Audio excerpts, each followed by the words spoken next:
Gene cloning. तो gene cloning का मतलब सबसे पहले हम समझेंगे। इसका मतलब होता है कि कोई भी डिज़ायरेबल जीन जो कि हमें लार्ज स्केल पे चाहिए होता है, ठीक है, जिसके मल्टीपल कॉपीज़ हमें चाहिए होता है, तो उसको जो है हम एक्सट्रैक्ट करते हैं, जीन क्लोनिंग बोलते हैं इस पूरे प्रोसेस को। और इसका इस्तेमाल जो है हमें लार्ज स्केल पे करने के लिए बेनिफिशियल होता है बेसिकली, ठीक है।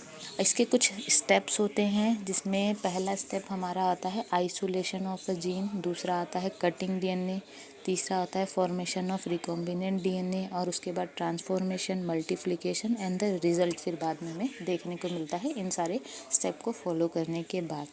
तो बेसिकली जीन क्लोनिंग करने के लिए हमें चार बेसिक रिक्वायरमेंट होती हैं, जो चीज़ें हमारे इसमें काम आता है, जो जिसकी ज़रूरत होती है। सबसे पहला डिज़ायरेबल जीन होना चाहिए, यानी जिस जीन की हमें कॉपी चाहिए तो सबसे पहले वो जीन हमारे पास होना चाहिए। दूसरा हमारे पास जो होता है कि वेक्टर होना चाहिए जिसके साथ इस जीन को जॉइन करेंगे। और तीसरा क्या होना चाहिए, होस्ट होना चाहिए जिसमें इस डीएनए को हम मल्टीप्लाई कराते हैं, ठीक है। इसके अलावा जो है हमारे पास रिस्ट्रिक्शन एंजाइम होना चाहिए, जिसके हेल्प से हम डिज़ायरेबल डीएनए के फ्रेगमेंट्स को जो है कट करते हैं। और उसके बाद लाइगेज चाहिए जो कि वेक्टर से डिज़ायरेबल जीन को जॉइन करता है, ठीक। अब स्टेप वाइज इसकी इंफॉर्मेशन पढ़ेंगे। सबसे पहला हमारे पास क्या आता है, आइसोलेशन ऑफ डीएनए जीन। तो आइसोलेशन में सबसे पहले क्या करते हैं कि जो हमारा डिज़ायरेबल डीएनए है वहाँ से हम स्पेसिफिक जीन को आइसोलेट करेंगे जिसकी हमें नीड है या जो हमें मल्टीप्लाई कराना है, ठीक है। उसको आइसोलेट करने के बाद उसे हम रिस्ट्रिक्शन एंजाइम, जो कि मोलिकुलर सीजर के नाम से भी जाना जाता है, उसके हेल्प से उसको कट करेंगे। रिस्ट्रिक्शन एंजाइम की खासियत क्या है कि ये स्पेसिफिक साइट पे ही कट करता है, वेक्टर में भी और उसके बाद जो है जीन में भी, दोनों में ये स्पेसिफिक पोजीशन पे कट करेगा, ठीक है, जिसे कटिंग ऑफ डीएनए करते हैं। जैसे कि आप देख रहे हैं इसमें लिखा है कि restriction enzyme cut both the gene and the vector DNA at a specific site. मतलब क्या करता है, रिस्ट्रिक्शन एंजाइम जो हमारा जीन है उस पर भी कट लगाएगा स्पेसिफिक पोजीशन पे और वेक्टर पे भी कट लगाएगा, ठीक है। वेक्टर प्लाज्मिड को हम बेसिकली वेक्टर के लिए इस्तेमाल करते हैं, ठीक है। इसके बाद आता है formation of recombinant DNA. Recombinant DNA का फॉर्मेशन करते हैं, जो कि क्या होता है कि जो हमारा डिज़ायरेबल जीन है उसको हम वेक्टर के साथ जॉइन करते हैं with the help of DNA ligase, जो कि इन दोनों को जोड़ता है। फिर हमारा जो है रिकॉम्बिनेंट डीएनए बन के तैयार हो जाता है, ठीक है, प्लाज्मिड में। फिर आता है fourth step, transformation.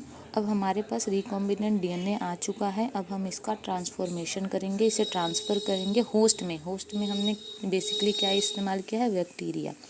Recombinant DNA is introduce into a host, usually bacteria. Usually हम बैक्टीरिया का इस्तेमाल क्यों करते हैं, क्योंकि बैक्टीरिया जो है वो जल्दी ग्रो करता है, वो जल्दी डिवीज़न करता है, ठीक है।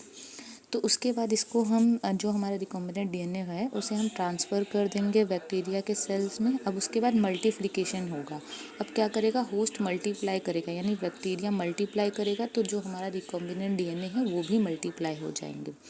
The host cell divide producing a many copies the inserted gene.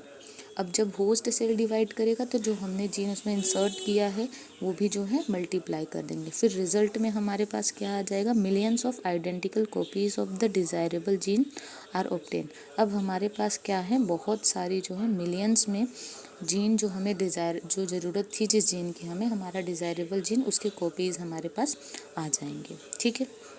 अगर इन शॉर्ट में मैं आपको इसका स्टेप बताऊं तो सबसे पहला स्टेप क्या होगा, आइसोलेशन ऑफ द जीन। फिर उसके बाद cutting of with the help of restriction enzyme. फिर उसके बाद कट करेंगे, उसके बाद इसे लाइगेज के हेल्प से वेक्टर से जॉइन करेंगे। फिर उसके बाद ट्रांसफ़र कर देंगे होस्ट में। उसके बाद ये मल्टीप्लाई हो जाएगा तो हमारे पास हमारा डिज़ायरेबल जीन हो जाएगा।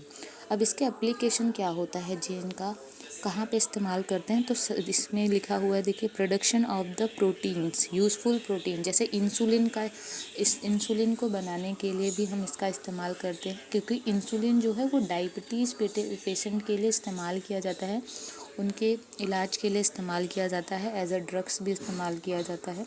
जीन थेरेपी के लिए भी इसका इस्तेमाल किया जाता है और जीन के फंक्शन को स्टडी करने के लिए भी इस्तेमाल किया जाता है और बायोटेक्नोलॉजी और रिसर्च में भी इसका काफ़ी ज़्यादा हेल्पफुल होता है।